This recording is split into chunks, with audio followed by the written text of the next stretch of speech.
Dalam video kali ini kita akan praktek olah data menggunakan software SPSS. Metode analisis datanya adalah regresi berganda. Jadi variabelnya ada 4. Ada X1, X2, X3, sama variabel Y. Jadi kita mencari pengaruh X1, X2, X3 terhadap Y. Nah, jadi alur analisis datanya kita coba nanti lakukan uji asumsi klasik. Kita praktekkan nanti ya. Kita lakukan uji normalitas, uji multikolinearitas, uji heteroskedastisitas, dan uji autokorelasi. Kemudian kalau sudah lolos uji asumsi klasiknya, baru kita lakukan pengujian hipotesis ya, regresi berganda atau uji hipotesis yang di dalamnya itu ada uji pengaruh simultan, uji F, ada uji pengaruh parsial atau pengaruh masing-masing, uji T, kemudian kita cari koefisien determinasi atau R-square. Nah, ini ada sekilas infonya. Jadi nanti kita praktekkan, coba kita regresikan X1, X2, X3 terhadap Y. Pas kita cek uji asumsi klasiknya, dia lolos uji normalitasnya. Tapi sayangnya X1-nya nggak berpengaruh ke Y, X2-nya nggak berpengaruh ke Y, X3-nya nggak berpengaruh ke Y. Nah, kita coba nih pakai cara alternatif. Kita coba gunakan pendekatan namanya transformasi data dengan pendekatan rumus logaritma natural. Dan ternyata nanti hasilnya juga nggak ada yang berpengaruh. X1, X2, X3 juga nggak ada yang berpengaruh. Kita coba pakai cara lain, transformasi data dengan pendekatan rumus square root. Juga nggak ada yang berpengaruh X-nya. Nah, barulah kita coba transformasi data dengan pendekatan logaritma natural normal. Nah, dari transformasi inilah baru ada yang berpengaruh. X1 sama X2-nya berpengaruh. Cuman X3-nya aja yang enggak. Ini sebenarnya hasilnya udah ada. Ini hasil olah datanya ya. Nah, ini ada uji asumsi klasik, uji multikol, uji hetero, uji autokorelasi, regresi berganda, uji F, uji T. Oke, kita akan coba praktekkan ya. Pertama ini datanya ya. Datanya itu ada, kalau kita lihat ada 16 perusahaan. Dia diteliti dari tahun 2022 sampai 2024 ya. 3 tahun. Ini variabel X1, ini variabel X2, ini variabel X3, ini variabel Y. Nah, sebenarnya yang kita transformasi itu data Y-nya aja. Transformasi Y ya, dengan menggunakan rumus ln. Kemudian sebelah kanannya transformasi data Y dengan menggunakan rumus square root. Nah, NY ini adalah bilangan normal acak, sementara LNNY itu bilangan dari hasil transformasi, bilangan Y-nya ditransformasi dengan rumus logaritma natural, dikombinasi dengan bilangan acak normal, kemudian dibagi 1000. 1000 itu ketika nilai yang digunakan ketika untuk membangkitkan bilangan acak normal. Itu nilai sebaran datanya. Ya, seperti itu dia. Nah, data ini ya, data ini company size, sales growth, ini dipindahkan ke dalam SPSS yang ini kan. Ini tinggal di copy ke dalam SPSS. Nah, hasilnya seperti ini. Nah, ini dia. Ini X1-nya, X2-nya, X3, Y, ln Y. Nah, coba pertama eh, kita regresikan X1, X2, X3 terhadap Y. Kemudian coba kita cek uji asumsi klasik. Asumsi klasik dari normalitasnya. Dan cek ada yang berpengaruh nggak? Nah, itu dia. Coba kita cek ya. Caranya analyze, regression, linear. Nah, ini kan untuk Y-nya di sini X1 di independen, X2-nya di independen sama X3. Nah, untuk ini kita pilih statistik, ini untuk uji multicol, ini untuk uji autokorelasi. Ini untuk uji hetero ya, ke sini. Ini untuk uji normalitas, continue. Pilih save. Nah, ini untuk uji normalitas Kolmogorov. Yuk kita cek dulu normalitasnya. Nanti akan mendapatkan data residual. Continue, oke. Nah, kita dapat nih data residualnya yang untuk diuji normalitas. Nih, residualnya kita uji normalitasnya. Analyze, non-parametric, legacy dialog. Nanti dia, one sample KS. Masukkan residual yang pertama tadi. Kemudian exact, pilih exact supaya hasilnya akurat. Continue, oke. Nah, ini dia hasil uji normalitasnya dapat. Lihat nilai bagian x-axis. Nilai x-axis totalnya 0,603. Berarti nilai dari x-axis 2 tail ya kan, x-axis 2 tailnya itu nilainya 0,603. Karena di atas 0,05 berarti memenuhi asumsi normalitas. Nah, tapi sayangnya X1, X2, X3 tidak ada yang berpengaruh terhadap Y-nya. Nggak ada. Tahu dari mana? Lihat aja hasil dari regresinya di atas ya. Nah, ini dia. Lihat di kolom koefisien. Kan? Contoh. Nilai sig dari X1. Berapa nilai signya? Nilai signya 0,538. Kan di atas 0,05.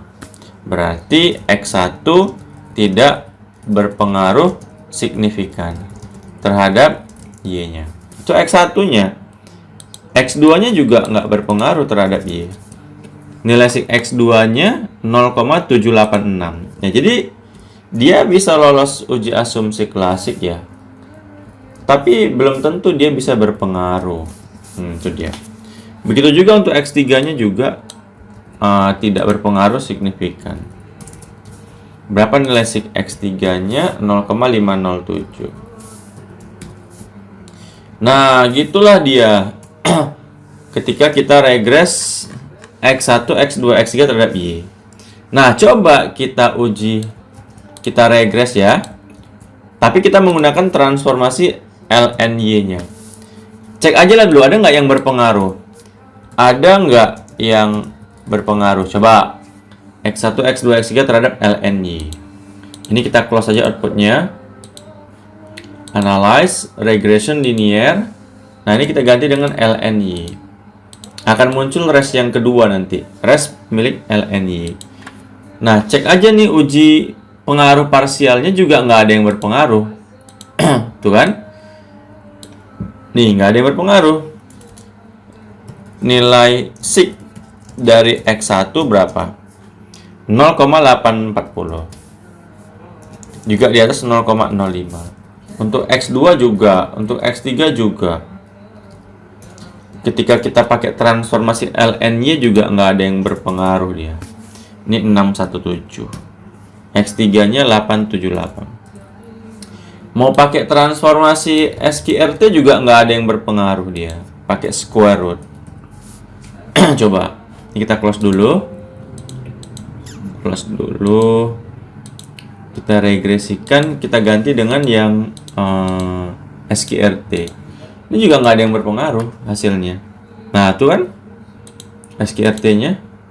Berapa nilai X1-nya SIG-nya? 0,953. 0,953.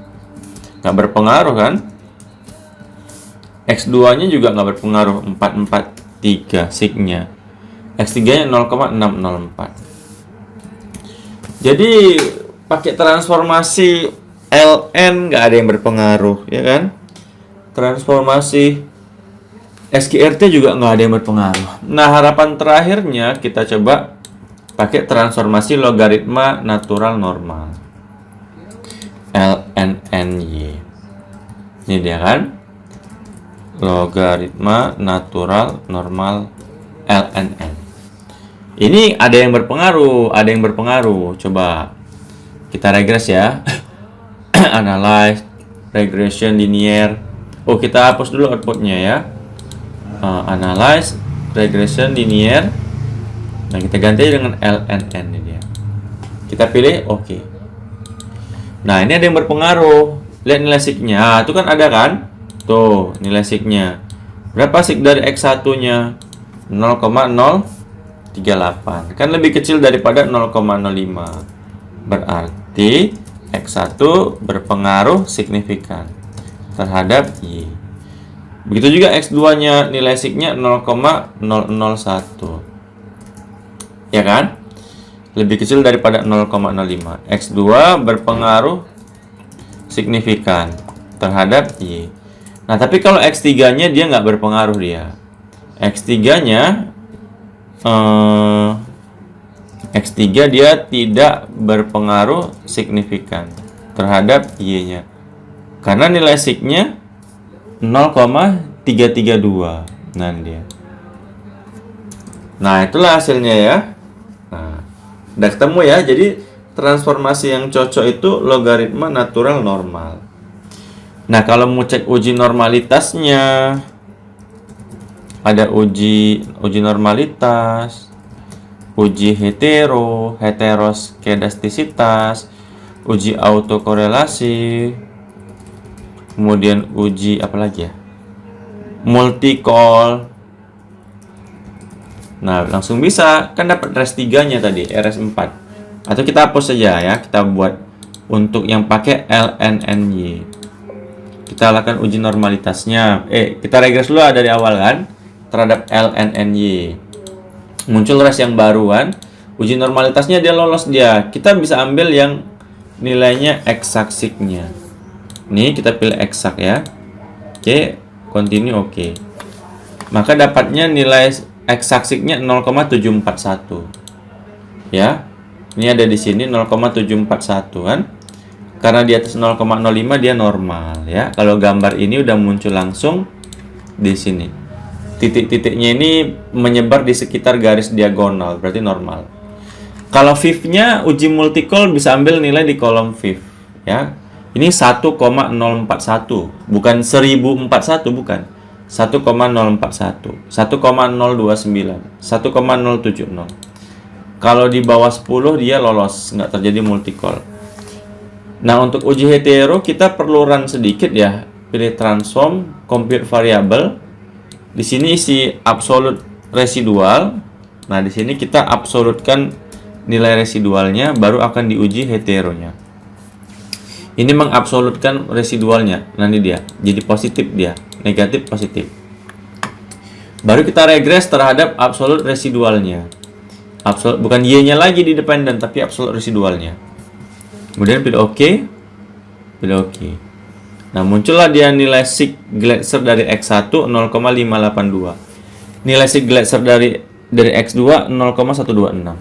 Ya. Semua sudah di atas 0,05 ya, berarti dia sudah lolos uji hetero.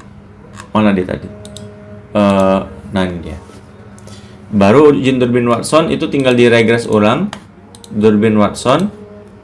Kita regres lagi, kita melihat nilai Durbin-Watsonnya. Kita pakai ini LNNY, cek Durbin-Watsonnya, ini dia. Ya kan? Durbin-Watson, oke. Nah, nilai Durbin-Watsonnya 2,055. Ya kan, 2,055 sama dengan punya saya. Artinya karena nilainya masih berada pada rentang interval dari 1 sampai 3, berarti dia tidak terkena permasalahan multicall. Baru ada regresi berganda, ada uji simultan, uji F, uji T, kemudian ada koefisien terminasi. Itu caranya udah kita lakukan tadi, caranya gampang. Caranya tinggal pilih analyze regression linear, analyze regression linear, tinggal checklist statistik ini ya, di checklist. Kemudian ini biasa yang tadi ya, udah dipraktekkan ya. Kemudian pilih OK. Nah, ini R square-nya untuk uji koefisien determinasi 0,339.